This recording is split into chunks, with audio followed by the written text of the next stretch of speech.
Rito est un perdant qui est trop lâche pour parler aux filles. Cependant, tout change lorsqu'il touche accidentellement les melons d'une extraterrestre. Maintenant, il doit l'épouser pour que son père ne casse pas la terre. Tout commence le jour où Rito envisage d'avouer à son béguin de longue date, Haruna. Mais cette fois, Rito choisit son timing pour le faire, se rappelant que dans le passé, il avait échoué à se confesser encore et encore après avoir été interrompu par la chute d'un pot, une vague aléatoire d'éléphants ou même un escroc de camion qui détestait voir Rito se trouver une petite amie. Après l'école, il s'approche d'elle avec précaution pour lui avouer. Mais avant que ces mots d'amour ne s'échappent de ses lèvres, les dieux de l'animé disent « Va te faire foutre, perdant !» Et un véritable vaisseau spatial tombe juste devant lui, ratant une fois de plus sa tentative.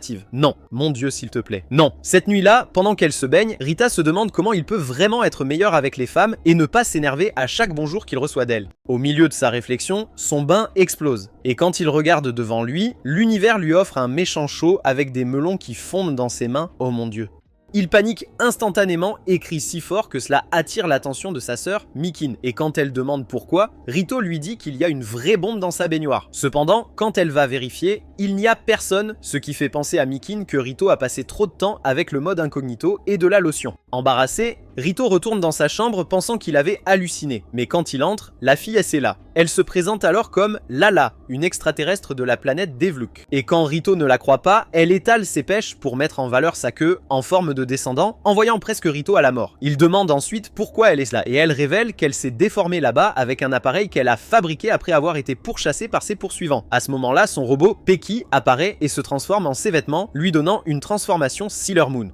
Soudain, deux mecs massifs surgissent et tentent immédiatement d'emmener Lala avec eux. Voyant cela, Rito les reconnaît comme les poursuivants de Lala et au début, il pense qu'il est préférable qu'elle soit emmenée pour qu'il puisse continuer à vivre une vie normale. Cependant, son personnage principal intérieur prend le relais et il se transforme en Messie pour la sauver et l'éloigner d'eux. Lala demande pourquoi il fait ça et il dit qu'il refuse de voir une fille se faire kidnapper sous sa surveillance. Cependant, les poursuivants les rattrapent et pourtant, un camion leur barre la route. Soudain, une soucoupe volante apparaît et le grand patron nommé Zastin surgit. Même acculé, Rito refuse de les laisser emmener son méchant extraterrestre, mais il l'informe que Lala s'est en fait enfuie de chez elle après avoir refusé de contracter un mariage arrangé, ce qui surprend Rito. Énervé, Lala invoque un robot pieuvre qui suce plus fort qu'une star d'OnlyFans et il aspire tout ce qui l'entoure, y compris Rito. Mais parce que Lala a oublié comment l'éteindre, il continue de sucer jusqu'à ce qu'il explose, dévastant tout ce qui l'entoure. Le lendemain, Rito pense au chaos qui s'est produit l'autre jour lorsqu'Haruna l'appelle soudainement. Voyant sa chance, Rito va lui avouer, lui racontant tous ses sentiments. Mais quand il lève les yeux, Lala est là et elle accepte sa proposition, faisant ainsi de lui son fiancé. Le lendemain matin, Rito se réveille sous le choc, voyant que Lala est à côté de lui, comme si elle était prête à partir en ville. À ce moment-là, Mikin entre. Et avant que Rito ne puisse s'expliquer, Mikin dit simplement à Rito d'acheter des pilules avant de s'éloigner. Après que Lala ait enfilé ses vêtements, Rito demande une explication sur la raison pour laquelle elle a dormi à côté de lui. Et Lala dit qu'après leur fiançailles, il est normal que les couples couchent ensemble. Rito déclare sévèrement qu'il ne se souvient pas d'avoir proposé. Mais là, Zastin apparaît et lui explique que le moment où il a tenu ses jumeaux chéris et l'a regardé dans les yeux était le moment où il a proposé et Lala a accepté. Lorsque Rito est sur le point de s'y opposer, Zastin déclare que retirer sa proposition signifierait la mort. Car toucher les melons de Lala sans proposer signifierait qu'il est un dégénéré qui mérite de se faire trancher la volonté et de faire exploser sa planète, ne laissant à Rito d'autre choix que de supporter le poids d'être le futur dirigeant de la planète Devluk. Plus tard, il quitte la maison de Lala et va à l'école, se demandant encore comment sortir de cette situation. À ce moment-là, Haruna passe, l'ignorant complètement, et il se rend compte qu'il doit encore résoudre le malentendu de ses aveux. Cependant, il ne comprend pas pourquoi elle l'évite. Et au milieu de sa tentative de l'approcher, Lala apparaît, volant complètement l'attention de tout le monde avec sa beauté surnaturelle. Quand Rito la confronte pour sa présence, tout le monde se demande ce qu'un parfait clochard comme lui fait avec une bombe complète comme elle. Et quand Lalo déclare qu'elle est l'épouse de Rito qui vient de passer la nuit ensemble, tout le monde est énervé d'avoir perdu contre lui. Alors ils se mettent à sa poursuite. Rito et Lalo courent jusqu'à ce qu'ils soient acculés. Et Rito supplie Lala d'utiliser sa technologie pour les sortir de là. En entendant cela, Lala sort son dispositif de distorsion qui les envoie dans un endroit aléatoire, laissant derrière elle les vêtements de Rito. Les deux tombent d'un casier, tous deux en costume d'anniversaire. Et à la grande horreur de Rito, ils sont dans le vestiaire des filles où Haruna lui vaut une gifle pour avoir montré ses myrtilles. Après l'école, Rito est choqué de trouver sa sœur et Zastin en train de se détendre. Et après avoir parlé à Zastin, Mikin soutient pleinement le mariage de Rito avec une princesse extraterrestre, ce qui fait comprendre à Rito que tout est encore plus compliqué.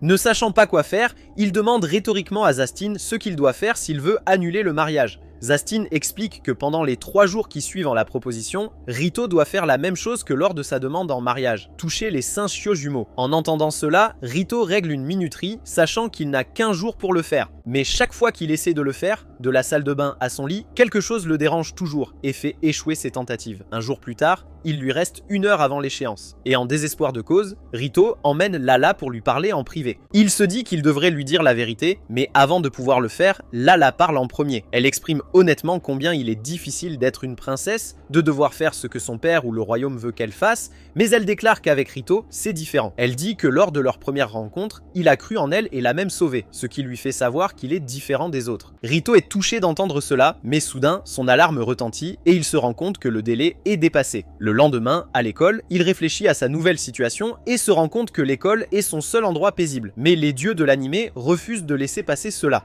Et à ce moment-là, le professeur présente Lala comme une nouvelle élève, choquant Rito et Haruna. Juste après, Rito emmène Lala dans un endroit calme et la confronte pour avoir rejoint l'école. Lorsque Lala demande pourquoi, Rito lui dit que ce sera le chaos si les gens savent qu'elle est une extraterrestre, elle devrait donc éviter d'attirer l'attention sur elle. Lala accepte ce qu'il demande, mais toute la journée, Lala continue de faire des choses inhumaines comme lancer des balles rapides insensées et ne pas avoir de limite. Pendant ce temps, Haruna est perdue dans ses réflexions sur ce qu'elle a vu entre Rito et Lala, et à ce moment-là, Rito passe. Elle l'appelle pour qu'il parle, et quand Rito voit que c'est Haruna, il s'enflamme d'excitation. Cependant, lorsqu'il trouve un endroit privé, Rito ne sait pas quoi dire, alors il lui demande son opinion sur Lala, ce qu'il réalise est une chose stupide à demander. Haruna dit que Lala est une belle femme et elle peut comprendre pourquoi Rito est tombé amoureux d'elle, mais Rito a le cœur brisé en entendant cela de la part de son béguin. Après l'école, Rito est toujours incrédule après ce qui vient de se passer, et quand Mikin voit cela, elle suggère qu'il lui remonte le moral en changeant de décor. Ils se rendent donc dans la ville où Lala attire rapidement l'attention en raison de sa tenue de cosplay et Rito lui dit rapidement qu'elle devrait changer de tenue. Avec l'aide de Pekka, Lala essaie plusieurs tenues civiles, des plus étranges aux plus intrigantes et se retrouve avec une robe. Il parcourt la ville en faisant plusieurs choses et dans la salle d'arcade, Rito gagne Lala une poupée, ce qui surprend Rito par combien elle la chérit. Cependant, juste après leur départ, les vêtements de Lala commencent à fondre car Pekkae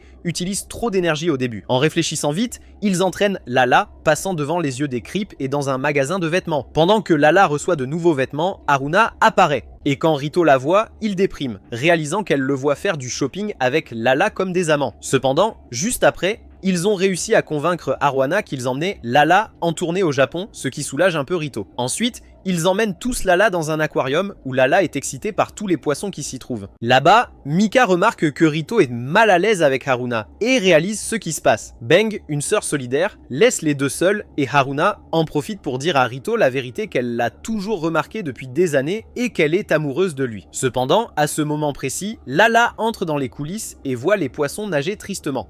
Elle décide de leur donner des drogues extraterrestres qui les font s'envoler de leur réservoir et inondent tout l'endroit pour leur donner la liberté. Elle décide alors de se lancer sans intrigue et là, elle gâche le moment intime entre Rito et Haruna, inondant complètement tout. Ensuite, ils rentrent tous ensemble chez eux après avoir échappé au déluge. Mais après le moment de tendresse qu'ils partagent, Haruna et Rito connaissent désormais les sentiments de chacun. Mais ensuite, sur le chemin de l'école, Rito rencontre Haruna et glisse, ce qui lui fait renifler des fruits de mer frais. Bon, ce qui lui vaut une gifle et fait régresser leur relation. Cette nuit-là, Rito rêve d'Haruna avouant vouloir son glizzy. Mais avant que les joues ne craquent, Lala le réveille avec ses intrigues qui l'énervent. Plus tard, Rito réfléchit seul à son avenir alors que le mari de Lala et Zastin le confrontent pour savoir s'il regrette de l'avoir épousée. Rito le nie rapidement et demande à la place ce qu'impliquera le mariage de Lala. Zastin répond qu'en épousant Lala, Rito deviendra le nouveau roi de Deviluk, ce qui signifie qu'il devra se battre pour des territoires et défendre leur planète contre les forces opposées. En entendant cela, Rito s'imagine sur le champ de bataille et est complètement mis en pièces, le faisant paniquer et retourner en classe. De retour à la maison, ils dînent ensemble en mangeant du sukiyaki que Zastin appelle le meilleur repas qu'il ait jamais mangé. Cela amène Rito à se demander si la nourriture à Deviluk est bonne et les deux extraterrestres lui assurent que c'est le cas et sont prêts à le prouver. En utilisant des ingrédients terrestres, Lala va la cuisiner, ce qui se termine par une explosion et un produit fini d'une gelée noire vivante. Forcé d'y goûter, Rito en prend une cuillerée qui a un si mauvais goût qu'elle l'envoie dans le royaume où Ace et Michael Jackson se détendent. Mais avant qu'ils ne rejoignent les garçons, l'esprit d'Haruna le réveille. Lala s'excuse pour sa cuisine horrible et avoue que c'est sa première fois en cuisine, ce à quoi Zastin explique que ses serviteurs royaux cuisinaient pour elle. Cependant, craignant de rejoindre les champs de bataille, Rito saisit cette chance et dit dramatiquement à Lala qu'il refuse de l'épouser si sa cuisine est si mauvaise. Tout le monde est choqué d'entendre cela, mais Rito double la mise, déclarant qu'il veut manger de la nourriture délicieuse de la femme qu'il aime. Avec cette déclaration, Lala se lève rapidement et retourne à son vaisseau pour retourner sur sa planète, emmenant Zastin avec elle. Mikin le gronde pour ce qu'il a fait, mais Rito le convainc que c'est pour le mieux. Cependant, après une journée, même s'il pense que c'est bien qu'elle soit partie, il ne veut pas que ce soit l'heure au revoir. Alors il commence à s'inquiéter pour elle. Mais soudain, Lala apparaît au milieu de la classe et entraîne Rito avec elle pour lui montrer qu'elle lui a apporté un réfrigérateur extraterrestre contenant de la nourriture de sa planète. Cependant, là-bas, Rito choisit d'être honnête et lui dit qu'il ne veut pas se battre dans les guerres. Lala s'en moque immédiatement et dit simplement qu'il peut simplement envoyer des généraux pour le faire à sa place, tout comme ce que son père a fait ces dernières années, ce que Zastin a oublié de mentionner. Mais ensuite, elle exprime à quel point elle était heureuse d'apprendre qu'il l'aimait, d'où la raison pour laquelle elle veut cuisiner pour lui. Ensuite, elle enfile son costume de tablier uniquement, préparant presque la crème Rito, et se met au travail dans sa cuisine. Pendant ce temps, Haruna, qui les cherchait, les a trouvés dans le laboratoire. Confuse, elle demande pourquoi ils se cachent là-bas alors que les cours sont encore en cours, et Lala explique qu'elle prépare à manger pour Rito parce qu'il a mentionné un jour vouloir manger un repas fait maison de quelqu'un qu'il aime. Sa réponse brutale laisse Haruna abasourdi, tandis que Rito panique et se débat, essayant désespérément de s'expliquer. Elle demande alors à Rito de lui dire la vérité sur ce qui se passe et il veut le faire. Mais avant d'en arriver là, Haruna aperçoit quelque chose qui bouge à l'intérieur du réfrigérateur extraterrestre et, à la grande horreur de tous, le Kraken de Davy Jones apparaît. Le monstre fait tellement peur à Haruna qu'elle s'évanouit sur le coup, mais la pieuvre voit ce méchant par terre et décide de devenir bizarre. Rito et Lala essaient de faire quelque chose, mais finissent également par se faire capturer. À ce moment-là, Zastin fait irruption de façon spectaculaire, déterminé à sauver sa princesse, pour ensuite être instantanément attaqué par une autre pieuvre sortant du réfrigérateur. Les deux poulpes se battent pour savoir quel méchant devrait devenir bizarre avec lequel, mais cela devient encore plus chaotique lorsqu'un homard géant apparaît, voulant également se joindre à la fête des poulpes, qui se termine par tout gâcher. Quelques jours plus tard, la pute la plus riche de l'école, Saki, retourne à l'école après une interruption, attirant immédiatement l'attention des gens. Et elle est plus que heureuse que les gens la regardent avec leurs yeux. Mais sa confiance en prend un coup au moment où les garçons se concentrent soudainement sur Lala et voir tout le monde s'intéresser davantage à Lala laisse bien secure favorite. Mais elle l'ignore et insiste sur le fait que personne ne pourrait l'éclipser. Au fil de la journée, la même chose continue de se produire, où dans le couloir, Lala déchire accidentellement ses vêtements, détournant involontairement l'attention une fois de plus, faisant croire à Saki qu'elle essaie délibérément de se démarquer. Plus tard, alors qu'il est dans la bibliothèque, Lala tombe sur Rito et donne envie aux gens de voir de l'action épicée sur le sol de la bibliothèque, et la patience de Saki s'épuise complètement.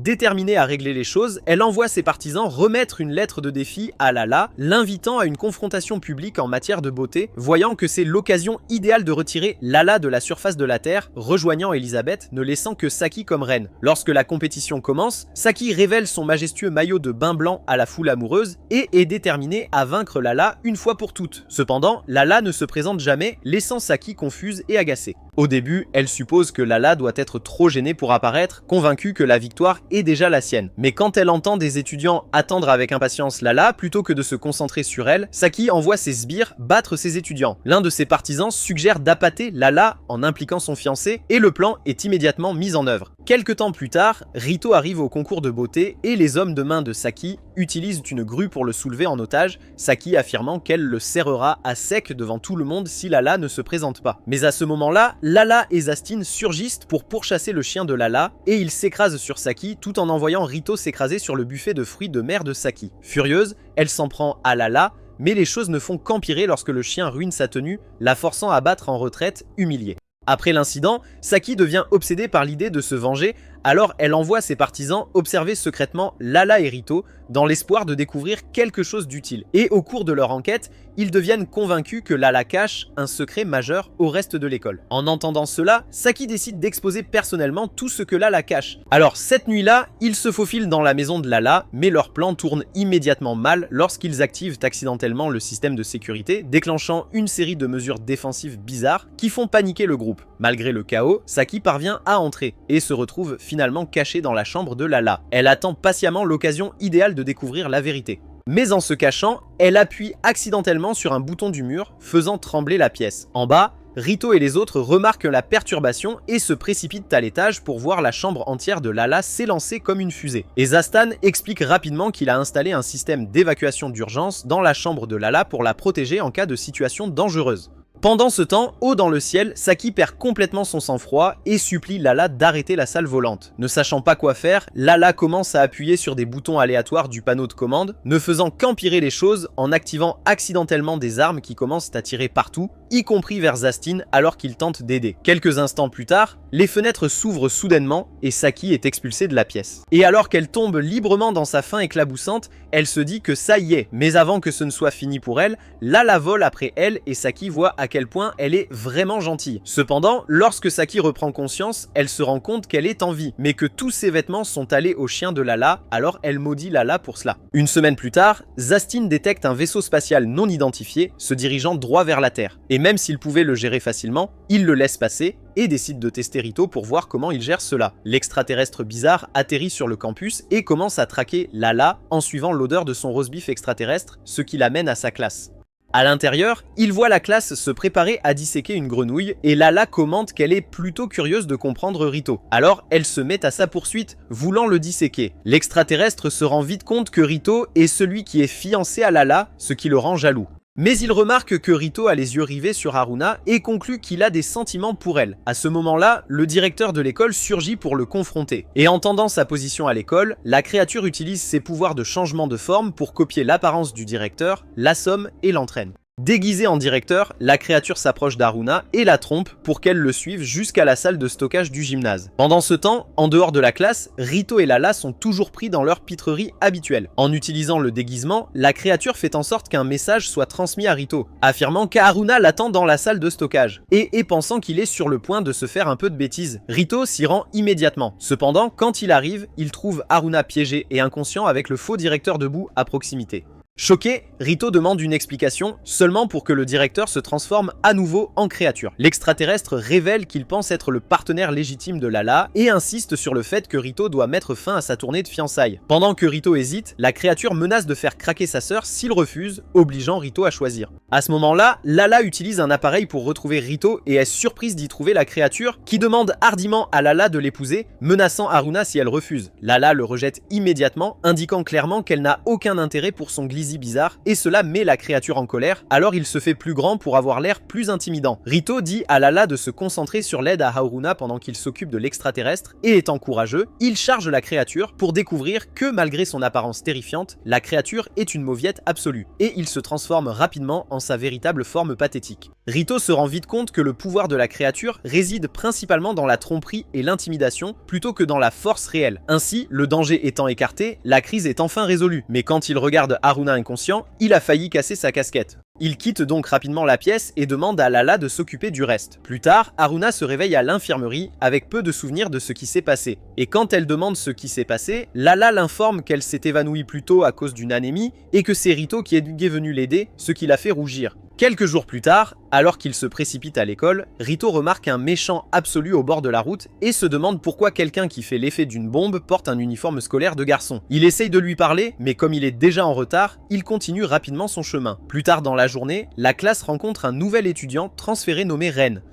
Et quand il entre dans la pièce, les filles se rendent compte à quel point il est sexy et rêveur. Soudain, Ren se dirige directement vers le bureau de Lala et annonce de façon dramatique qu'il a enfin retrouvé sa future épouse. Puis il déclare hardiment à Rito qu'il a l'intention de reprendre Lala. Cependant, Lala le regarde simplement avec confusion et demande qui est cet idiot d'âne, dégonflant complètement sa confiance. Essayant de récupérer, Ren sort rapidement une vieille photo d'enfance de deux ensemble. Et une fois que Lala le voit, elle se souvient immédiatement de lui. En voyant la photo, Reito et son copain Kenichi demandent à Ren pourquoi il s'habillait en fille, et Ren explique que lorsqu'il était plus jeune, les gens l'habillaient souvent de cette façon en raison de son apparence naturellement féminine, et Lala était toujours celle qui le harcelait. Mais depuis que Lala lui a dit en plaisantant qu'elle envisagerait de l'épouser s'il devenait plus masculin, il s'est donné pour objectif personnel de se transformer en l'homme idéal. Désormais plus âgé et bien plus confiant, Ren est arrivé pour prouver qu'il a accompli exactement cela. Après les cours, Ren commence à rivaliser de manière obsessionnelle avec Rito de toutes les manières possibles, convaincu que prouver sa virilité séduira Lala dans tous les aspects. Finalement, il demande directement à Lala ce qu'elle pense de ses efforts, mais elle dit simplement qu'elle n'est pas convaincue qu'il soit assez viril pour elle. Complètement déconcertée, Ren se tourne vers Rito pour une question, qui est en train de rêver que Lala passe au Glizy de Ren et l'a laissé à Haruna. Mais avant que Ren puisse demander, il se fait cogner et ils s'embrassent accidentellement. Après avoir trouvé l'intimité, Ren demande à savoir pourquoi Lala a plutôt accepté quelqu'un comme lui. Et Rito souligne qu'essayer constamment de rivaliser avec les autres n'a rien à voir avec la vraie masculinité, ce qui laisse Ren stupéfait. Incertain de ce que signifie réellement la masculinité, Ren décide de mener ses propres recherches en demandant à diverses filles quelles qualités elles trouvent attirantes ou admirables chez un homme. Après avoir recueilli leurs réponses, il se réinvente de façon spectaculaire en fonction de leurs commentaires, ce qui fait de lui le type d'homme que seul Andrew Tate peut aimer. Lorsqu'il se présente fièrement à Lala, elle lui dit sans détour qu'il a l'air drôle plutôt que viril. Ce soir-là, en rentrant chez lui, Ren tombe par hasard sur un film centré sur les idéaux de force et de masculinité. Inspiré par ce qu'il regarde, il devient convaincu que le secret pour devenir l'homme ultime et d'avoir son propre montage Rocky. Au fil du temps, son dévouement attire l'attention du public et il devient même quelque peu célèbre pour sa discipline extrême et ses réalisations sportives. Voyant à quel point les choses ont dégénéré, Rito suggère en plaisantant que Lala devrait peut-être simplement reconnaître la virilité de Ren et mettre fin à toute cette épreuve. Cependant, dans l'esprit de Ren, il n'a toujours pas atteint le sommet absolu de la masculinité. Il continue donc à s'entraîner, se fixant constamment de nouveaux objectifs et relevant des défis de plus en plus difficiles. Finalement, Ren entre dans un montage épuisant de travail acharné et de persévérance, rempli de combats et de compétitions, et le termine. Lors de la cérémonie d'arrivée de son voyage, Lala est invitée sur scène afin qu'elle puisse enfin donner à Ren la validation qu'il attend depuis des années. Mais juste au moment où elle est sur le point de parler, Ren éternue soudainement et, à la surprise générale, il se transforme en une fille sexy, la même que celle que Rito a vue. Il s'avère que Ren souffre d'une maladie rare qui provoque un changement complet de sexe à chaque fois qu'il éternue, laissant la foule sans voix. Quelques jours plus tard, Lala attend Rito un matin et le voit tarder trop. Elle active un dispositif magnétique pour le tirer instantanément vers son emplacement et la force soudaine envoie Rito vers elle, le faisant s'écraser directement sur Haruna et lui montrer la grosse arme qu'il cachait. Ouais mon garçon, cela se termine par une gifle. Mais avant qu'il ne puisse récupérer, Ren apparaît soudainement et s'implique également, exigeant qu'il lui donne un autre baiser. Ensuite, Saki et ses sbires apparaissent, ajoutant encore plus de dégénérescence à la situation. À ce moment-là, Yue, membre strict du comité de discipline de l'école, est témoin du chaos et intervient immédiatement. Outrée par le manque d'ordre et les troubles constants entourant Rito, elle exige que tout le monde se calme. Cependant, personne n'écoute ses deux bonnes chaussures et continue d'aggraver les choses lorsque Lala perd ses vêtements et fait perdre connaissance à Yui. Après avoir récupéré, Yui devient convaincu que Rito est en quelque sorte responsable de tous les désordres et incidents inappropriés qui se produisent constamment à l'école, considérant que tous les méchants veulent un pouce sur son Glizy. Croyant qu'il est à l'origine du problème, elle passe à l'action en aidant à y introduire un ensemble de règles scolaires plus strictes axées sur la discipline et la bonne conduite, et l'école entière commence à s'adapter aux nouvelles réglementations. Les étudiants doivent se comporter de manière plus formelle, suivre des normes vestimentaires plus strictes et éviter les comportements perturbateurs. Alors que de nombreux étudiants se plaignent des restrictions soudaines, Yui reste convaincu que cela est nécessaire. Lorsque Lala entend des filles se plaindre des jupes longues, elle leur présente des gadgets en forme de cœur pour les aider. Quand Yui les voit, elle les confisque, mais l'appareil s'active et raccourcit tous ses vêtements. Soudain, le dispositif magnétique de Lala s'active à nouveau et lance accidentellement Rito directement sur Yui, créant encore un autre malentendu. Mar lui rapporte la situation au directeur bizarre et interdit à Rito de parler aux filles pendant 2 semaines, croyant qu'il est la source du problème. Pendant ce temps, plein de mecs tentent de se rapprocher de Lala en l'absence de Rito, et à sa grande surprise, Rito se sent jaloux. Pendant ce temps, Yui se sent satisfaite de son action, convaincue que le problème est résolu. Mais ensuite, elle voit un autre incident où les filles se retrouvent toutes dans une situation crémeuse et dégénérée, même sans l'implication de Rito, ce qui amène Yui à reconsidérer sa théorie. Curieuse, elle commence à observer secrètement Rito pendant sa période d'isolement pour mieux comprendre son comportement. À sa grande surprise, elle découvre qu'il est en fait assez responsable, calme et prévenant lorsqu'il est laissé seul. Un jour, Rito remarque un enfant perdu et s'arrête immédiatement pour l'aider à retrouver ses parents. Voyant cela, Yui décide de l'aider et travailler ensemble lui donne une perspective complètement différente sur lui. Et à la fin de la journée, elle commence à tomber amoureuse de lui et admet que sa première impression de lui était fausse. Soudain, Lala active son dispositif magnétique et il attire Rito vers elle pendant que Yui est sur ses bras, provoquant le chaos sur leur chemin, finissant par les renverser sur le sol d'un restaurant. Le lendemain, avec son groupe Lifton, Rito et Lala marchent ensemble jusqu'à l'école, mais une de ses inventions provoque un autre accident bizarre, le tout devant Yue, lui faisant à nouveau perdre patience. Quelque temps plus tard, un voyageur extraterrestre arrive sur Terre, parcourant différents endroits dans le but de trouver Lala. À peu près au même moment, Rito a soudainement le mauvais pressentiment que quelque chose arrive et soupçonne qu'il est tombé malade. Il se rend donc à l'infirmerie de l'école pour se faire soigner. Mais à leur arrivée, les infirmières sont introuvables. Voyant cela, Lala décide immédiatement d'intervenir elle-même, enfilant une tenue d'infirmière et insistant pour que Rito s'allonge pour qu'elle puisse prendre sa température avec son front. Ça aurait dû être moi, pas lui.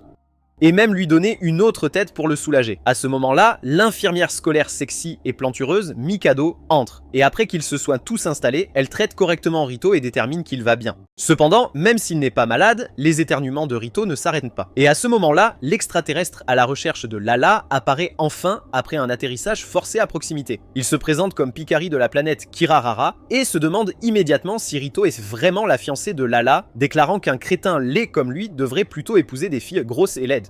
Offensé par l'insulte, Rito réplique que le costume de Picari a l'air bon marché. Et insulté par ses propos, Picari se lance dans une attaque, obligeant Lala à repousser rapidement Rito à l'écart. Picari attrape alors Lala et tente de s'envoler avec elle, avec l'intention de la ramener avec lui. Cependant, Lala sort calmement un outil et retire un composant critique de sa combinaison en plein vol, provoquant un dysfonctionnement. Picari perd immédiatement le contrôle et s'écrase au sol tandis que Lala s'échappe indemne. Picari se retrouve bloqué et misérable, réalisant qu'il est presque impuissant sans sa combinaison spécialisée. Mais alors qu'il se souvient de ses parents restés à la maison, il rencontre Ren qui reconnaît que Picari est aussi un extraterrestre. Picari demande de l'aide pour réparer son équipement et bien que Ren ne puisse pas l'aider, il promet d'être un vrai homme et d'aider les nécessiteux. Quelques heures plus tard, après avoir réparé son équipement, Picari tente à nouveau de récupérer Lala, mais Lala arrive préparée et le frappe, l'envoyant voler. Après une autre humiliation, Picari rencontre Zastin, qui reconnaît Picari comme un extraterrestre et le dirige vers une clinique secrète spécialisée dans le traitement des extraterrestres. À l'intérieur, il rencontre Mikado, qui y travaille. Et voyant son état, elle amène Picari dans une chambre de traitement et le répare ainsi que son équipement.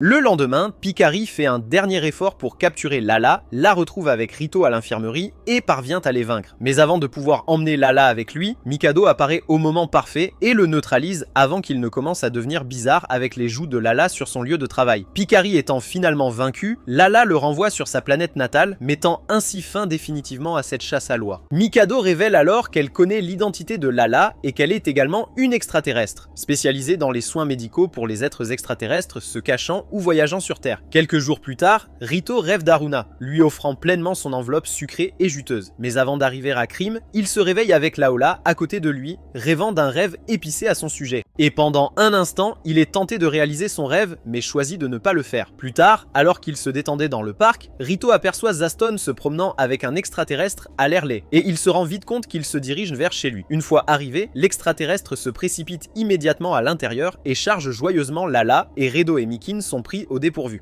Mais Lala présente joyeusement le visiteur comme étant Stella, l'ancienne présidente de son fan club sur Devilook. Stella continue avec enthousiasme à quel point Lala est adorée sur leur planète natale, expliquant que son rôle était essentiellement de gérer le nombre écrasant de fans obsédés par elle. Curieuse de sa visite soudaine, Lala demande pourquoi Stella est venue jusqu'ici sur Terre. Stella révèle qu'elle a été envoyée pour ramener Lala à Devilook pour un projet important. Mais quand Lala explique qu'elle n'a pas l'intention de rendre Devilook, étant donné que son bébé papa est sur Terre, Stella se fiche sous le choc comme tous les perdants sans vie lorsqu'ils découvrent que leur célébrité préférée a été surprise à la soirée Didi. Quelques heures plus tard, Stella s'en sort enfin.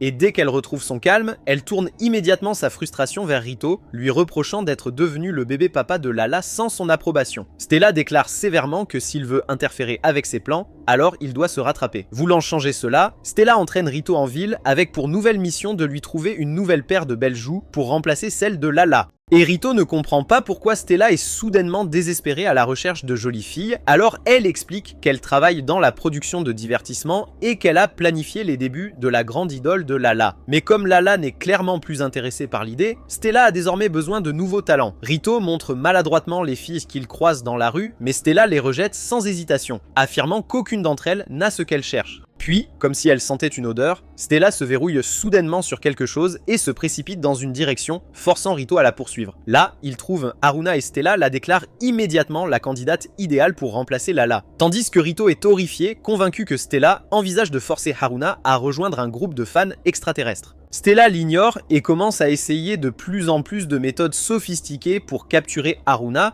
mais Rito l'empêche à plusieurs reprises de la protéger. Dans le chaos, Rito se retrouve accidentellement dans la même position que votre mère avec votre oncle. Complètement embarrassé, Haruna s'enfuit rapidement, laissant Rito subir les conséquences comme d'habitude. Plus tard dans la nuit, chez Rito, Mikin demande à Stella si son projet d'idole est vraiment quelque chose qu'elle prend au sérieux, et Stella dit oui avec confiance et commence avec enthousiasme à énumérer toutes sortes de concepts et de performances scandaleux qu'elle a prévus. La plupart d'entre eux impliquent d'une manière ou d'une autre Lala, Haruna et Rito. Rito finissant par être celui qui souffre. Avant que Stella ne puisse aller trop loin avec ses idées, elle reçoit soudainement un appel urgent de ses collègues de Develuk.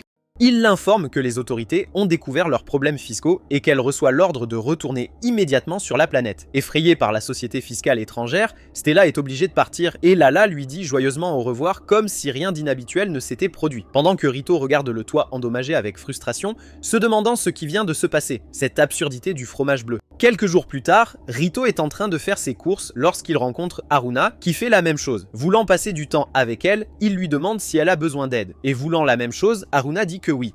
Durant les heures suivantes, ils passent du temps ensemble, profitant de ce moment de qualité jusqu'à ce qu'ils se séparent. Sur le chemin du retour, Rito s'achète du taiyaki à manger et aperçoit une fille gothique blonde en train de se détendre et de le regarder. Pensant qu'elle en veut un morceau, il lui en propose un. Et quand la fille en mange, elle dit que la nourriture sur Terre est vraiment bonne. En entendant cela, Rito sait immédiatement que quelque chose ne va pas et la fille se rapproche soudainement et prononce doucement son nom. Avant même qu'il puisse réagir, elle sort instantanément une lame et se jette sur lui, mais il esquive à peine la frappe. La jeune fille explique froidement qu'elle a été embauchée pour l'éliminer, le plongeant dans une panique totale. Sans perdre une seconde de plus, il se relève et se précipite dans la rue pendant qu'elle le poursuit sans relâche. Après avoir évité de peu plusieurs attaques, Rito se cache derrière un mur pensant qu'il est enfin en sécurité. Mais l'assassin blond perce le mur et s'approche de lui comme si c'était la fin pour lui. Mais juste au moment où elle est sur le point d'en finir avec lui, Zastin surgit et intercepte l'attaque. Les deux s'y lancent alors et Lala et Mikado apparaissent. Mikado expliquant que l'assassin connu sous le nom de Yame possède la capacité de transformer n'importe quelle partie de son corps en différentes armes, ce qui en fait une adversaire particulièrement dangereuse. Lorsque Rito lui demande désespérément de l'aide, Mikoto hausse simplement les épaules et dit qu'elle se fera un plaisir de soigner quiconque survivra. Pendant ce temps, pendant son combat, Zastin essaie d'agir calmement et se glisse dans les égouts, se retirant du combat. Zastin n'étant plus sur son chemin, Yame reprend sa mission et avance vers Rito. Mais Lala intervient soudainement et déclare que Yame devra d'abord s'en sortir avec sa petite maman bien aimée. Pendant que Yam utilise ses capacités d'assassin, Lala utilise ses inventions loufoques en succession rapide, essayant de garder Yame occupé.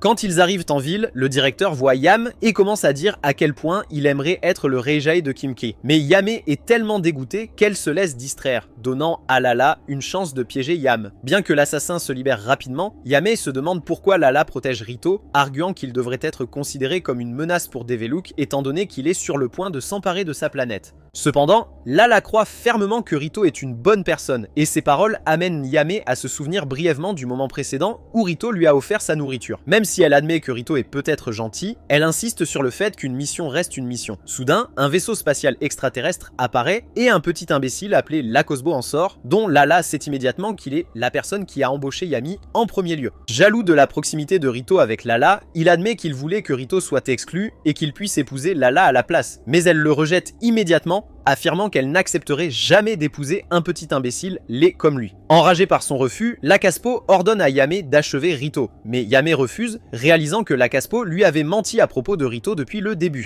Désespéré, Lakaspo invoque une créature géante ressemblant à une grenouille, contre laquelle Yam a du mal à s'opposer en raison de son tissu qui détruit la salive. Il parvient à frapper Lala et Rito, mais Rito s'énerve et frappe Lakaspo, ce qui met le petit extraterrestre en colère. Mais à ce moment-là, Lala en avait assez et livre un combo de nuggets de poulet de 10 morceaux à Lakostebo comme si elle était le premier Tyson, mettant Lakostebo hors service.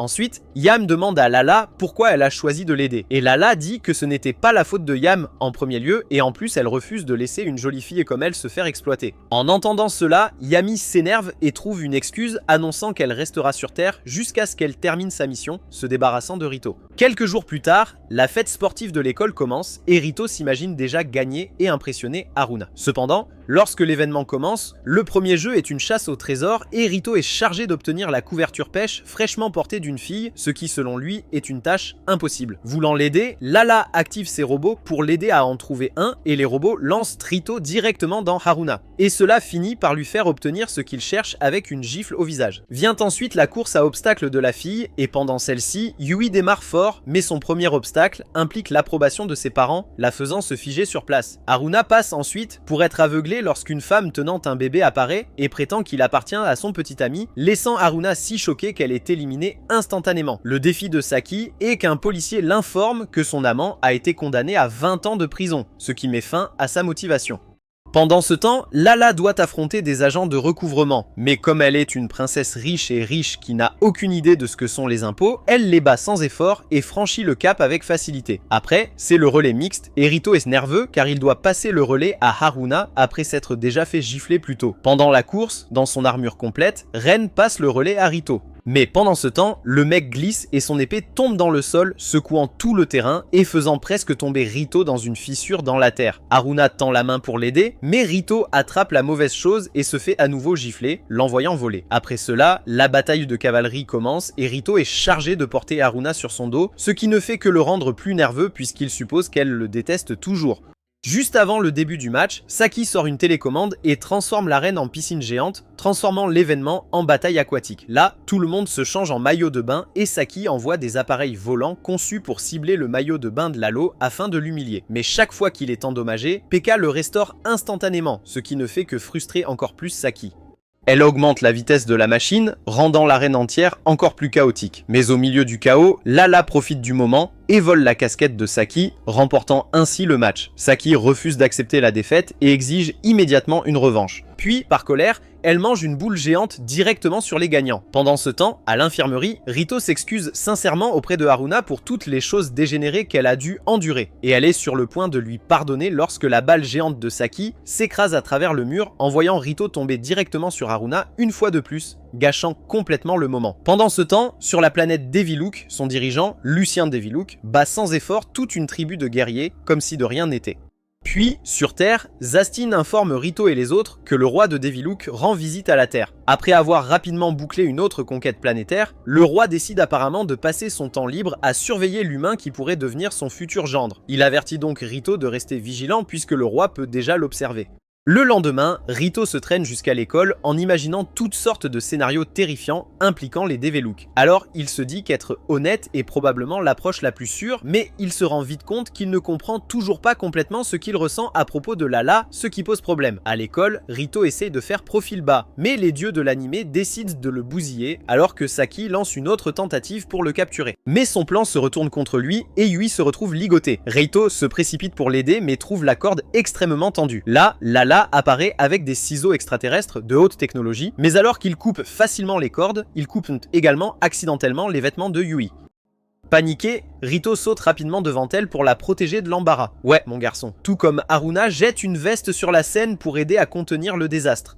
À leur insu, un mystérieux personnage les observe de loin. Plus tard, Rito est affecté à une mission de détention avec Haruna, et il y voit une rare opportunité de passer du temps tranquille avec elle. Mais avant qu'il puisse dire quoi que ce soit de significatif, il est soudainement convoqué sur le toit par les haut-parleurs de l'école.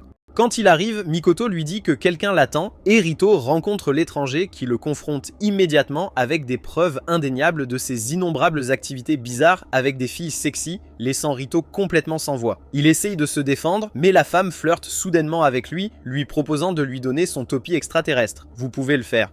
Soudain, un bruit fort les interrompt, la femme s'effondre instantanément et un petit extraterrestre étrange apparaît. Au début, Rito suppose que c'est juste un petit con qui s'est perdu, mais il se rend vite compte que ce petit con est en fait Lucien Devilook, le père de Lala et le roi de Devilook. Le roi interroge immédiatement Rito, lui reprochant de se retrouver constamment entouré de filles et exigeant de savoir ce qu'il compte réellement faire pour Lala. Il demande directement si Rito a des sentiments pour elle, et comme Rito ne peut pas répondre, Lusion est déçu. Il décide alors que la Terre ne vaut pas la peine d'être préservée et se prépare avec désinvolture à détruire la planète. Mais juste avant que la Terre ne se transforme en planète Vegeta, Lala apparaît et supplie son papa d'arrêter. Elle défend Rito avec passion, louant sa gentillesse, et avoue qu'elle l'aime vraiment. Voyant à quel point sa fille tient à Rito, le roi change d'avis et l'épargne ainsi que la terre. Cependant, avant de partir, il avertit clairement Rito que s'il a l'intention de rester avec Lala, il doit devenir digne d'elle en devenant le plus grand homme de l'univers. Cette nuit-là, Rito reste éveillé en pensant à tout ce qui s'est passé. Dépassé mais déterminé, il finit par se décider. Le lendemain, il rencontre Zastin et les autres pour leur annoncer qu'il va travailler dur et devenir l'homme numéro 1 de l'univers. Le lendemain, Rito décide qu'il est enfin temps de devenir l'un des grands personnages principaux de l'animé romantique, mais ne sait pas par où commencer. En y réfléchissant, il remarque un ballon de football et s'imagine brièvement devenir comme Messi ou Ronaldo.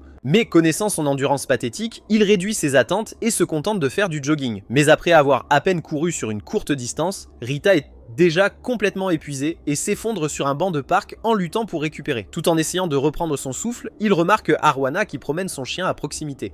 Le voyant dans un état si difficile, elle le surveille et finit par encourager son effort soudain pour s'améliorer. Puis quand Rito rentre à la maison, il garde cette nouvelle routine pour lui et ne dit rien à Lala. Mais avec Haruna, ils échangent des regards, sachant qu'ils partagent désormais un petit secret. Au fil des jours, Rito continue de faire du jogging chaque après-midi, déterminé à continuer de s'améliorer, et Haruna commence également à se présenter régulièrement, lui apportant de la nourriture et des encouragements. Un jour, il commence à pleuvoir et Rito part toujours s'entraîner, motivé par la possibilité de voir Haruna. Sa détermination la surprend, et ce jour-là, elle lui demande s'il envisage de faire du jogging à nouveau dimanche, en mentionnant qu'elle souhaite lui préparer un déjeuner fait maison, ce qui excite Rito.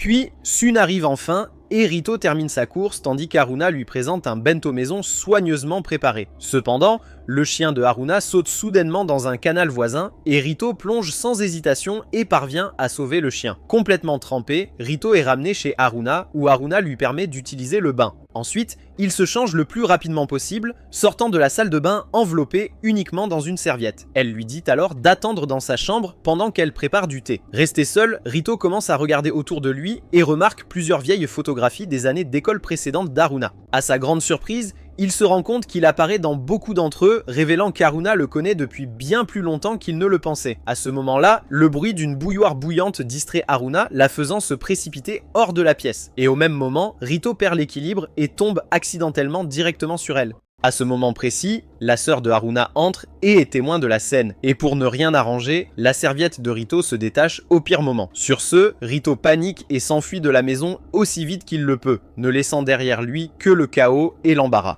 Quelques jours plus tard, Zastin arrive soudainement à l'école de Rito et Lala et tout le monde est choqué par sa vue. Mais Zastin informe rapidement Lala que des tâches royales urgentes nécessitent sa présence immédiate. Ce n'est qu'à ce moment-là que le reste de l'école apprend la vérité. Il ne s'agit pas seulement d'un élève transféré inhabituel, mais d'une véritable princesse extraterrestre. Cependant, au lieu d'avoir peur, tout le monde devient encore plus fasciné par elle, à la grande surprise de Rito. Sans perdre de temps, Zastin emmène Lala à bord de son vaisseau spatial et retourne dans l'espace, emmenant également Rito et Haruna. Au cours du voyage, ils apprennent qu'une personnalité politique importante nommée Lord Carter, proche allié de la famille royale de Devilook, se trouve à proximité. Et dans le cadre de ses responsabilités, Lala doit le rencontrer formellement et représenter sa planète. Lorsqu'ils arrivent au navire de Lord Carter, le seigneur lui-même les accueille chaleureusement et invite Lala à danser. Au cours de leur conversation, il mentionne avec désinvolture son intention de visiter la Terre pour une expédition de chasse et se souvient de ce que Lucien lui demandait. Rito voit cela comme une chance de faire ses preuves et se porte volontaire pour se joindre à la chasse. Bien qu'il doute des capacités de Rito, il accepte de laisser Rito participer puisqu'il est techniquement le fiancé de Lala et le représentant de la Terre. Mais Carter déclare que Rito doit suivre les règles de Carter et utiliser l'équipement fourni par son équipage. Ensuite, ils se dirigent tous vers une jungle dense en Guyane. Et au moment où Rito arrive, il est accueilli par la vue d'insectes massifs, de créatures géantes et d'animaux sauvages d'apparence préhistorique qui parcourent la région. Soudain, Haruna est séparé du groupe et est coincé par un monstre gorille géant qui veut mettre sa banane là où se trouvent les petits pins.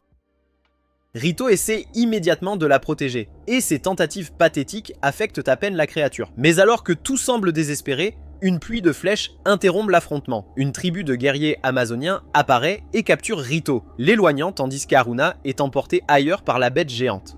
Rito est ensuite amené devant le chef de la tribu qui semble intéressé à le réclamer en récompense. Avant que les choses n'empirent, Lala apparaît soudainement et déclare fermement que Rito lui appartient déjà et une bataille éclate entre Lala et les Amazones. Cependant, Lala est temporairement affaibli après qu'un des guerriers lui attrape la queue, exposant ainsi une vulnérabilité majeure. Mais avant que les choses ne deviennent sombres, Haruna fait un retour surprenant, chevauchant la même bête géante d'avant, désormais complètement apprivoisée. Haruna ordonne à la créature de tourner son attention et sa banane vers les joues de l'Amazone et, ne voulant pas se laisser embêter, la tribu décide de battre en retraite. Lord Carter, qui a observé toute l'aventure, est impressionné par l'habileté inattendue de Haruna à apprivoiser la créature la plus puissante de la jungle. De retour à bord de son navire et la nomme officiellement la plus grande chasseresse de l'univers, il la récompense avec un grand trophée en or, tandis que Rito ne peut que regarder avec déception puisqu'il avait espéré être celui qui remporterait ce titre. Le lendemain matin, Haruna se réveille en croyant que toute cette expérience aurait pu être un rêve fou et fiévreux. Mais lorsqu'elle remarque le trophée doré brillant, elle réalise que tout ce qui s'est passé dans la jungle était tout à fait réel.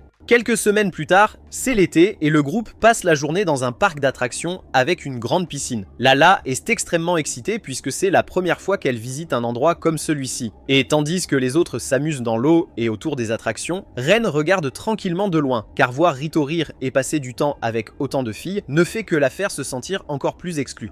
Après plusieurs tentatives infructueuses pour attirer son attention dans le passé, Ren devient plus déterminée que jamais à ce que Rito la remarque enfin. Et sa première stratégie est une surprise sous-marine. Mais le plan échoue presque immédiatement. Refusant d'abandonner, Ren continue de suivre Rito dans le parc. Et quand Rito va acheter des glaces pour Lala et Haruena, Ren se précipite soudain sur lui par derrière. La surprise fait trébucher Rito, en voyant la glace voler et éclabousser accidentellement à proximité aux grandes dames de Yue et Yame. Au fur et à mesure que la journée avance, Ren devient de plus en plus convaincue que les autres filles sont la raison pour laquelle elle ne peut pas se rapprocher de Rito, alors elle commence à élaborer des plans pour les embarrasser, en espérant que cela améliorera d'une manière ou d'une autre ses propres chances. Cependant, chaque tentative se retourne contre eux de façon spectaculaire, Rito se retrouvant toujours pris au milieu, tandis que les filles s'échappent sans être affectées. À court d'idées, Ren dévoile une stratégie finale en libérant des poissons extraterrestres spéciaux qui mangent du tissu, et les créatures commencent rapidement à semer le chaos, rongeant les couvertures de l'intrigue de la jeune fille. Mais Lala répond en utilisant l'une de ses inventions pour tous les capturer avec un lanceur de filet. En ramassant le poisson, Rito remarque quelque chose de bizarre dans l'eau et là, le groupe découvre qu'il s'agit en fait de Ren déguisée parmi les poissons. N'ayant nulle part où se cacher, Ren admet que toutes ses actions ridicules étaient motivées par ses sentiments pour Rito. Et les filles se méprennent immédiatement sur la situation, pensant qu'il l'a fait craquer dans leur dos, mais Rito nie haut et fort avoir quoi que ce soit à voir avec cela. Sa réaction brutale finit par blesser les sentiments de Ren, la poussant à partir frustrée. Plus tard, Ren s'éloigne seul et rencontre accidentellement un homme qui tente d'impressionner ses amis. Lorsqu'il propose avec confiance de lui acheter de la nourriture, il le regrette rapidement après que Ren en ait commandé suffisamment pour que toute sa famille soit presque fauchée. Puis Ren tombe sur un spectacle d'idoles et, inspirée par l'attention que reçoivent les interprètes,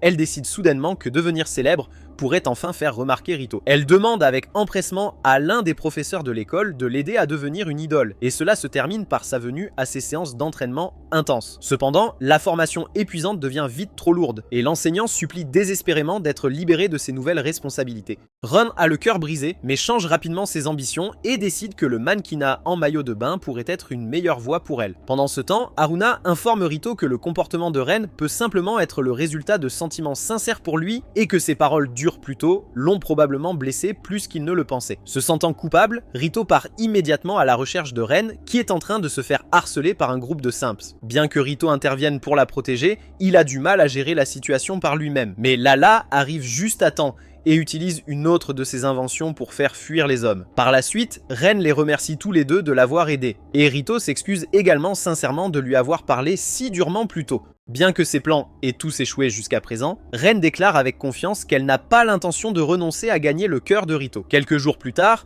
une rumeur circule à propos d'un fantôme hantant le bâtiment scolaire abandonné à proximité, et Haruna est nerveuse en entendant cela. Mais Lala est immédiatement curieuse et veut enquêter par elle-même. Haruna n'a aucun intérêt à s'approcher de l'endroit, mais après quelques encouragements de ses amis, elle accepte à contre-cœur de se joindre à la chasse aux fantômes de fin de soirée. Rito surprend cela et décide de partir. Sachant qu'Haruna a peur et qu'il veut l'accompagner, ils se rendent alors dans l'ancien bâtiment et sont surpris de trouver l'entrée déjà déverrouillée. À l'intérieur, ils entendent un bruit inhabituel quelque part, et essayant d'agir comme un homme, Rito part enquêter pour découvrir qu'il s'agit simplement de Yam assis dans un coin en train de lire une pile de vieux livres. Mais avant que quiconque puisse se détendre, un autre son étrange résonne dans le bâtiment. Mais cette fois, il s'avère que c'est Yui qui a secrètement suivi tout le monde après avoir entendu parler des rumeurs de fantômes. À ce stade, le groupe commence à supposer que la hantise est probablement fausse. Mais alors, une voix forte et mystérieuse leur ordonne soudainement de partir immédiatement. Avant que quiconque puisse réagir, le sol en dessous d'eux s'effondre, envoyant tout le monde s'écraser au niveau inférieur. Ensuite, un piano commence soudainement à jouer tout seul, et il se met d'une manière ou d'une autre à bouger tout seul et les poursuit à travers la pièce. Yami transforme rapidement son bras en lame et le détruit, mettant fin aux bêtises de Casper.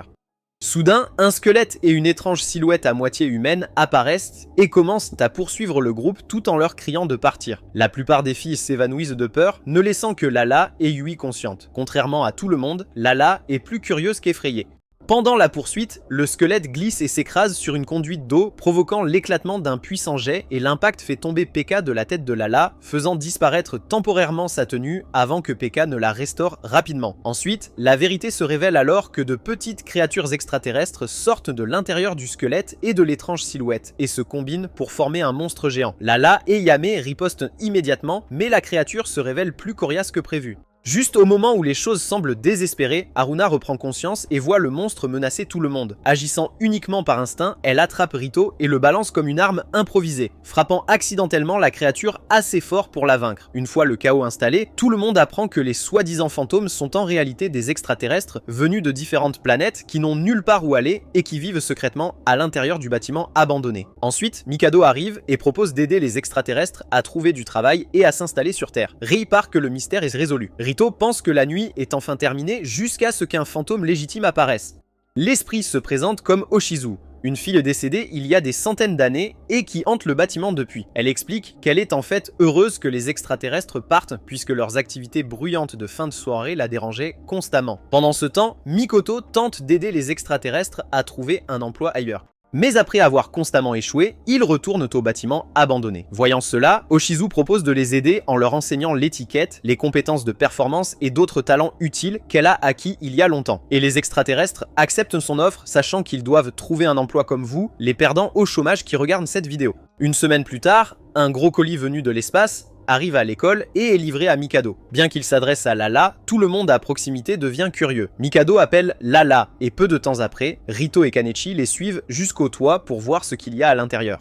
Là, Lala ouvre le paquet et un énorme chat ressemblant à un extraterrestre saute soudainement et l'attaque immédiatement. Peki explique rapidement que la créature a été envoyée par quelqu'un avec pour mission d'éliminer Lala et Lala évite ses attaques. Soudain, la créature s'arrête et se serre le ventre de douleur et ils se rendent compte que ce chat est sur le point d'accoucher. Sans perdre de temps, Rito et Kunichi précipitent la créature à l'infirmerie. Et comme Mikado n'est pas là, Kunichi reste sur place pour prendre soin d'elle. Alors que l'extraterrestre lutte pendant le travail, il essaie maladroitement de la réconforter, l'aidant même à rester calme tout au long du processus. Après plusieurs heures épuisantes, l'extraterrestre accouche en toute sécurité. Et alors que les choses se calment, la créature s'excuse auprès de Lala. Elle admet qu'elle n'a accepté la mission que parce qu'elle avait désespérément besoin d'argent pour subvenir aux besoins de son futur enfant, et Lala pardonne immédiatement à l'extraterrestre et lui offre même un cadeau de la Terre en souvenir, lui demandant si elle aimerait autre chose. À la surprise générale, l'extraterrestre demande Kunichi et il refuse bruyamment l'idée. Plus tard, Rito plaisante en disant que Kunichi pourrait en fait faire un bon souvenir de la Terre, suggérant qu'il pourrait même profiter de la vie sur une autre planète. Mais Kunichi s'enfuit paniqué. Là le poursuit dans les couloirs de l'école, essayant toujours de le convaincre. Lorsque le reste de leurs amis entendent parler de la situation, ils sont horrifiés à l'idée de renvoyer Kunichi en tant que sorte de représentant de la Terre. Après l'avoir attrapé, Lala présente Kinichi habillé de manière absurde à la mère extraterrestre et l'extraterrestre suggère joyeusement que Kinichi pourrait devenir une figure paternelle pour son enfant, ce que Lala considère comme une idée fantastique. Mais avant de décider quoi que ce soit, l'extraterrestre demande si Kinichi a déjà une petite maman, expliquant qu'elle ne voudrait jamais l'emmener s'il avait déjà quelqu'un d'important dans sa vie. En entendant cela, Kenichi prétend soudainement qu'il a effectivement quelqu'un, puis s'enfuit immédiatement avant que quiconque puisse l'interroger. Plus tard, Mikado retourne à l'infirmerie et est informé de l'absurdité du complot à fourrure qui vient de se produire. Pendant ce temps, Kenichi demande désespérément à Rito de l'aider à trouver une vraie petite amie pour soutenir son mensonge, et les deux comparses passent la journée à approcher des filles pour être la chanceuse de Kenichi, pour ensuite être rejetée car Kenichi ressemble à un vilain Muppet. Complètement épuisé et démoralisé, Kenichi finit par s'asseoir seul jusqu'à ce qu'Haruna s'approche et lui demande gentiment ce qui ne va pas.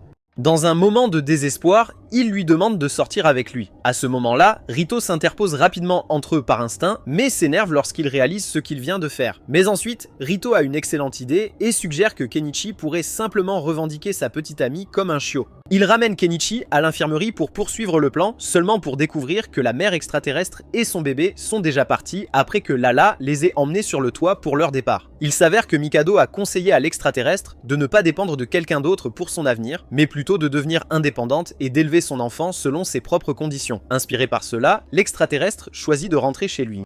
Avant de partir, elle laisse derrière elle un message sincère souhaitant à Kunichi le bonheur dans le futur, ce qui fait pleurer Kunichi, réalisant que quelqu'un l'aimait, même si cette personne est une maman à fourrure extraterrestre. Quelques jours plus tard, Lala regarde les informations sur la saison des sources chaudes et demande à Rito de l'emmener, mais il explique qu'il n'y a pas de source chaude naturelle assez proche pour être visitée. Plutôt que d'abandonner, Lala propose sa propre solution, en fabriquer une elle-même. Elle donne de l'argent à Rito et l'envoie lui acheter un verre pendant qu'elle se prépare. En revenant du magasin, Rito est soudainement pris en embuscade par Yami. Mais à sa grande surprise, il parvient à esquiver son attaque, l'impressionnant suffisamment pour commenter à quel point il est devenu plus rapide ces derniers temps. Curieuse, elle demande où est Lala, et à ce moment-là, plusieurs amis de Lala passent par là, et Rito leur dit avec désinvolture que Lala fabrique actuellement sa propre source chaude. Lorsque Rito rentre chez lui, Lala révèle fièrement une machine à creuser spécialement conçue pour creuser des sources chaudes souterraines. Peu de temps après, Haruna et les autres arrivent après avoir appris la nouvelle. Yami amène Mikado, et Kanechi apparaît également, désireux de se joindre à nous. Tout le monde monte à bord de la machine géante, et alors qu'elle creuse plus profondément sous terre, la machine fait irruption dans une vaste caverne souterraine remplie de sources naturelles colorées. Ravi de son succès, Lala nomme avec enthousiasme la région les sources souterraines Rainbow Hot Springs. Malheureusement pour les garçons, les filles décident aussitôt de séparer les zones de baignade. Rito, Kanechi et les autres se retrouvent avec une source beaucoup plus petite cachée maladroitement dans un puits exigu. Koneshi refuse d'accepter cet arrangement, alors il s'enfuit et saute dans l'une des plus grandes sources, s'amusant joyeusement malgré les protestations de la jeune fille. Il se rend ensuite là où Mikado et ses gros laits se détendent, et la chaude fille invite les garçons à la rejoindre, mais les avertit également que la température de l'eau est beaucoup trop intense pour les humains normaux, dans laquelle ils refusent d'entrer. Ensuite, ils essayent de rejoindre Yami, mais elle refuse de partager, alors elle les envoie s'envoler. Pendant ce temps, à la surface, Lala dit à Haruna qu'elle souhaite créer une source privée spéciale rien que pour eux deux dans le jardin. Pendant que Lala continue de creuser, Haruna attend à proximité, mais elle entend la voix de Rito à proximité et l'appelle, admettant qu'elle se sent un peu seule et lui demande de venir la rejoindre. Cependant, les fouilles de Lala vont un peu trop loin et elle perce accidentellement une couche de magma, déclenchant une réaction en chaîne désastreuse. Les volcans à proximité commencent soudainement à entrer en éruption et la lave commence à inonder la zone souterraine. Conscient du danger, tout le monde se précipite sur la pelle pour s'échapper. Au moment où le groupe s'échappe enfin, leur aventure dans les sources chaudes est passée d'un simple projet d'arrière-cour à un désastre souterrain à grande échelle.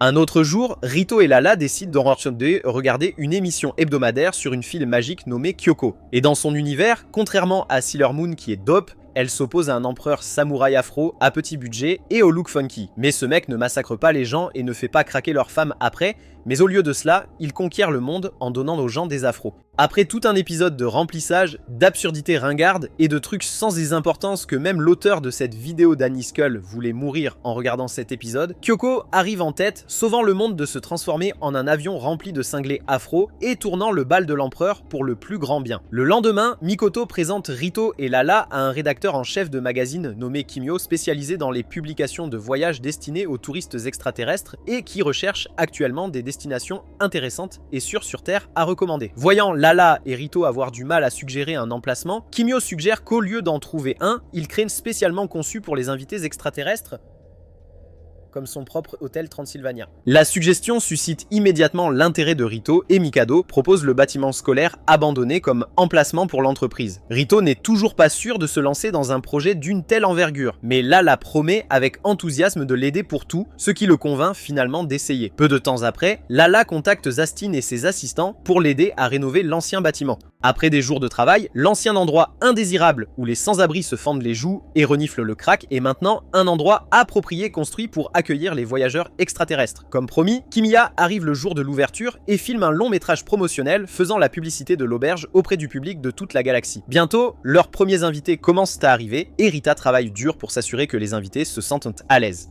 Mais comme les pièces sont soumises à des niveaux de gravité extrêmement élevés, Lala donne à Rito un masque respiratoire spécial avant d'entrer. Réalisant alors que l'endroit a besoin de plus de personnel, Rito dit à Lala qu'ils ne peuvent pas tout gérer seuls. Alors il recrute Yame, Oshizu et Mikin pour les aider dans les opérations quotidiennes. Le lendemain, après le départ de la plupart des invités, Rito suppose que les choses vont enfin s'arranger. Mais alors, un mystérieux ninja arrive soudainement, demandant un logement pour lui et plusieurs compagnons. Rito et Lala, voulant être de bons hôtes, leur proposant un étage entier, ne sachant pas que ces ninjas sont en réalité des rebelles complotant contre le souverain de Develuk. Alors que les ninjas discutent secrètement de leur plan, Rito les interrompt à plusieurs reprises tout en essayant de fournir un service attentif, irritant involontairement leur chef. Finalement, le chef ninja perd patience et dit sans détour à Rito d'arrêter d'entrer dans leur chambre. Après avoir entendu cela, Lala décide d'apporter personnellement le thé au groupe en signe d'hospitalité. Rito l'accompagne et ensemble, ils découvrent accidentellement les rebelles en train d'examiner des cartes détaillées de Deviluk.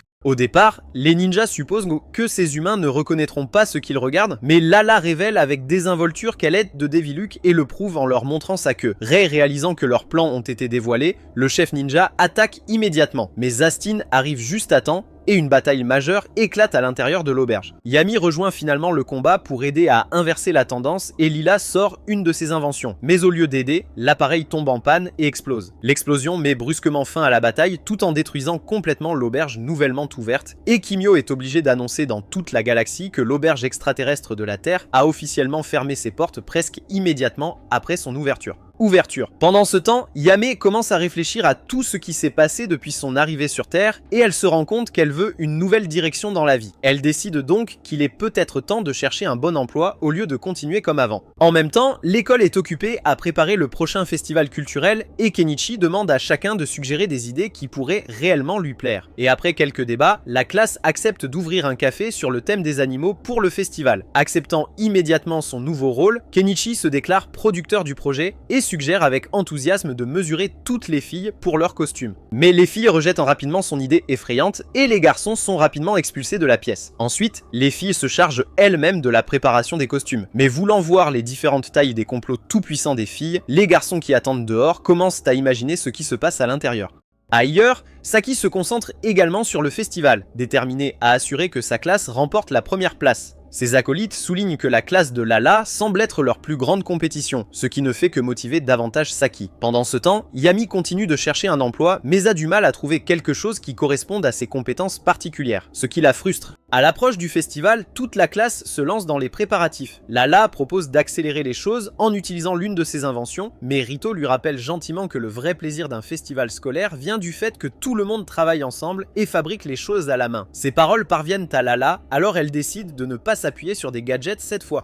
Bien que la majeure partie de la classe soit de plus en plus excitée à mesure que le festival se rapproche, Yui semble toujours quelque peu déconnecté des activités du groupe. Remarquant cela, Haruna prend le temps d'expliquer que le festival est moins une question de perfection que de profiter de l'expérience ensemble. Après avoir entendu cela, Yui commence enfin à participer avec plus d'enthousiasme, lui permettant de se sentir incluse dans l'effort du cours. Quelques jours seulement avant l'événement, le café est presque prêt à ouvrir, mais un élève devient indisponible de manière inattendue, laissant la classe à court de personnel. Voyant une opportunité, Lala invite Yame à remplir le rôle. Et comme Yam est toujours au chômage, elle accepte l'offre. Lorsque le festival commence enfin, le café des animaux devient l'une des attractions les plus populaires du campus, les visiteurs étant attirés par les costumes chauds et crémeux portés par Lala, Haruna et les autres méchants sexy. Pendant ce temps, la classe de Saki échoue lamentablement avec son café à insectes car les clients ne sont pas intéressés à manger avec des cafards et des araignées. À la fin de la journée, la classe de Lala arrive clairement en tête, tandis que Yame découvre de manière inattendue qu'aider au café est le travail le plus agréable qu'elle ait trouvé depuis son arrivée sur Terre.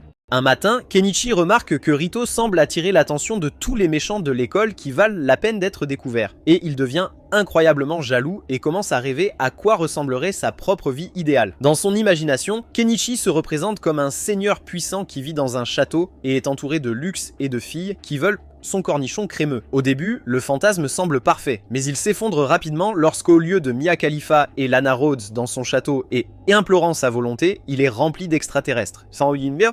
Convaincu que cela doit être une sorte de cauchemar, Kenichi essaie désespérément de se réveiller, mais reste coincé dans le rêve. En se promenant dans le château, il découvre que personne ne le respecte. Le personnel du château l'ignore constamment, se moque de lui et lui rend la vie misérable à plusieurs reprises. Il se réveille alors et est soulagé de revenir dans le monde réel. Mais les dieux de l'anime n'ont pas fini de se moquer de ce bozo à l'apparence d'âne, et Lala active soudainement un appareil qui frappe Kenichi, le renvoyant instantanément dans exactement le même rêve. Une fois de plus, il se retrouve pris au piège de ce cauchemar et est contraint de subir cette humiliation émasculante. Puis, lorsqu'il parvient à se réveiller, l'invention de Lala s'active à nouveau, le renvoyant au même cauchemar. Lors de son 3e voyage, Kenichi est soudainement traité comme un criminel et ballotté d'une catastrophe à l'autre sans aucun contrôle sur ce qui se passe. Comme dans beaucoup de rêves étranges, le décor ne cesse de changer sans explication.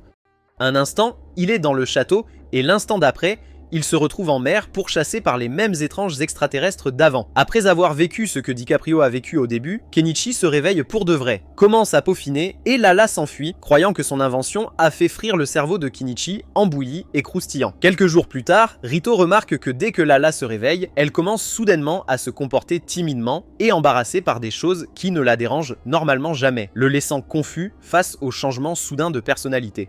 Craignant que quelque chose ne va pas, Rito la surveille de plus près et se rend compte qu'elle a de la fièvre. Il l'emmène donc rapidement à l'infirmerie pour un examen. Là, Mikoto explique que Lala a attrapé ce qu'on appelle la grippe inversée, une maladie rare venue de l'espace qui altère temporairement la personnalité et le comportement de la personne infectée.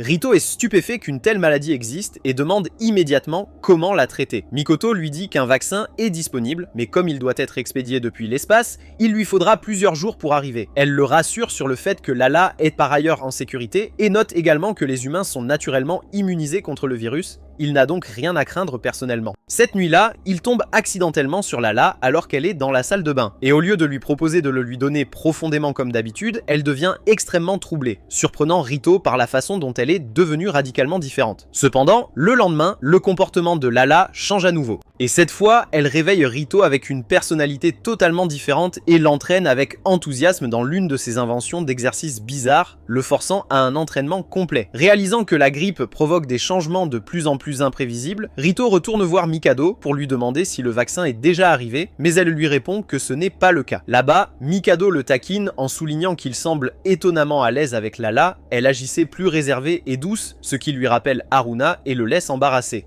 Au cours des jours suivants, Lala traverse une variété de personnalités complètement différentes, et à chaque version, la vie de Rito devient de plus en plus intéressante et chaotique. À un moment donné, elle adopte un état d'esprit militaire intense et annonce soudainement qu'elle aide Rito à conquérir la Terre en premier, afin qu'il puisse commencer son chemin pour devenir le plus grand homme de l'univers qui puisse devenir bizarre avec n'importe quelle femme, y compris sa propre sœur.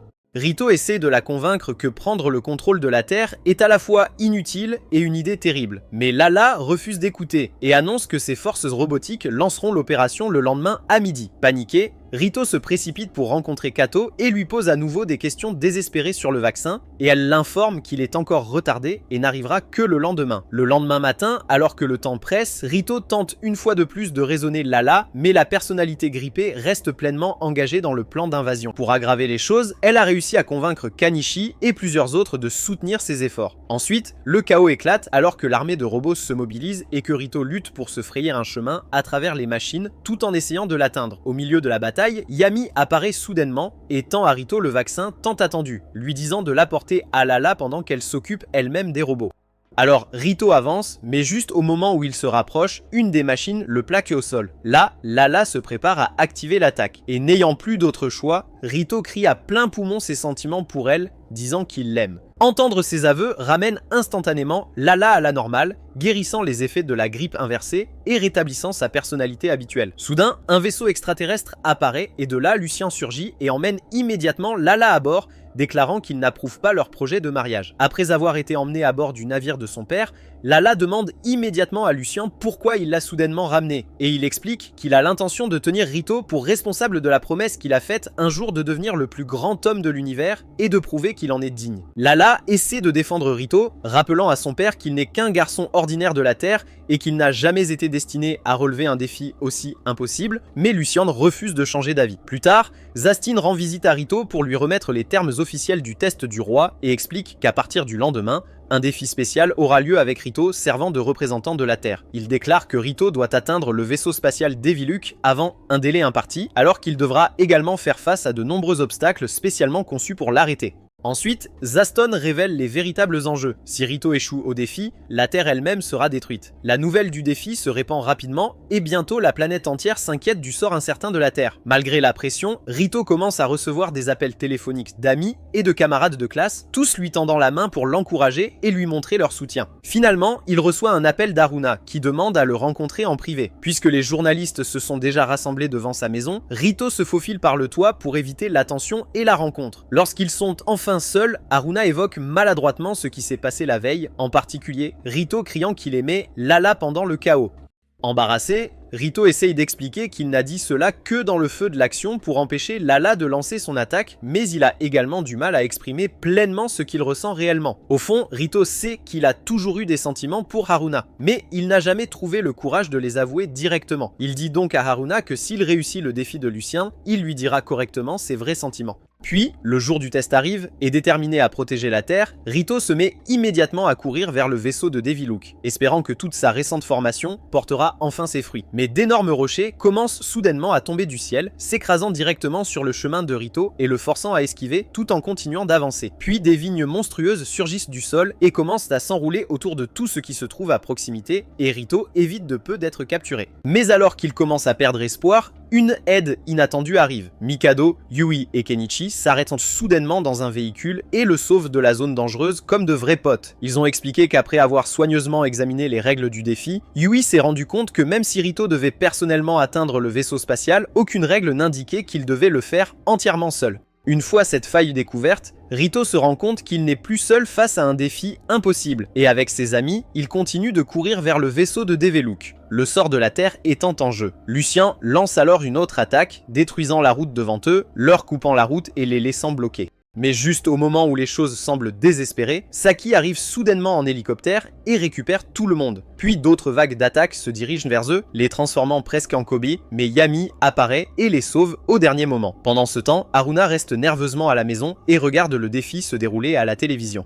Alors qu'elle s'inquiète de ne pouvoir faire grand chose pour aider Rito, ses amis arrivent soudainement et insistent sur le fait qu'elle seule peut faire quelque chose pour lui, même si elle ne s'en rend pas compte elle-même. Dehors, un véhicule les attend déjà avec Ren au volant et ils se dirigent immédiatement vers l'emplacement de Rito aussi vite que possible. De retour avec Rito, il fait face à un essaim d'étranges créatures visqueuses qui dissolvent les vêtements et bloquent son chemin. Déterminés à l'aider à réussir, les amis de Rito retiennent les créatures et sacrifient efficacement leur propre progrès pour qu'ils puisse continuer à avancer vers son objectif. Rito se rapproche alors enfin du navire de Deviluk, mais à seulement 1 heure de la fin, Lucien révèle un dernier piège conçu pour garantir l'échec. Des plantes parasites apparaissent soudainement et libèrent du gaz directement sur Rito, et lorsqu'il l'inhale, il se retrouve piégé dans une illusion. Là, il voit Lala et Haruna apparaître devant lui, lui disant affectueusement qu'ils ont tous deux choisi d'être avec lui. Le fantasme est si convaincant que Rito devient complètement distrait et finit par s'effondrer dans un état inconscient. En regardant de loin, tout le monde commence à paniquer lorsqu'ils remarquent que Rito a complètement arrêté de bouger et sont convaincus qu'il est enfin vaincu. Mais à ce moment critique, Haruna arrive. Sans hésitation, elle crie le nom de Rito aussi fort qu'elle le peut, et sa voix traverse l'illusion, ramenant instantanément Rito à la réalité. Reprenant ses esprits, il se relève et recommence à courir avec tout ce qui lui reste. Dans les derniers instants avant la fin du temps imparti, Rito franchit avec succès la ligne d'arrivée et relève le défi. Soudain, la scène change et Rito se retrouve habillé en tenue formelle avec Lala debout à côté de lui dans une robe de mariée, tandis qu'une foule applaudit autour d'eux. Confus et dépassé, Rito se rend compte que Lucien considère sa victoire comme la preuve qu'il a tenu sa promesse et gagné le droit d'épouser Lala. Ensuite, Lucien reconnaît officiellement Rito comme digne, le déclarant le plus grand homme de l'univers et le grand Willy ultime, Mega Chad. Cependant, debout à côté de Lala, Rito est obligé de faire face à ses véritables sentiments, car malgré tout, la personne qu'il aime vraiment est toujours Haruna. Sentant son hésitation, Lala s'avance et s'adresse à tout le monde.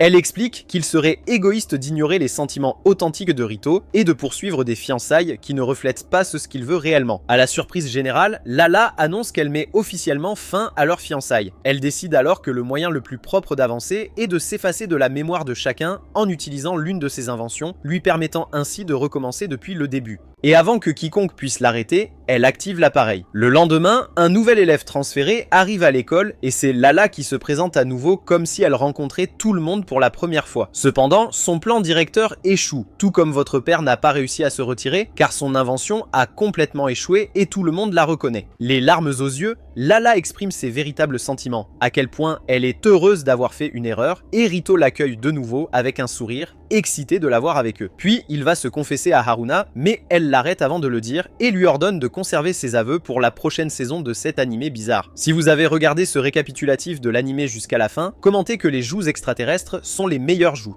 C'est tout pour cette vidéo, laissez un like si vous avez apprécié, et si vous voulez en voir plus, regardez cette vidéo à l'écran.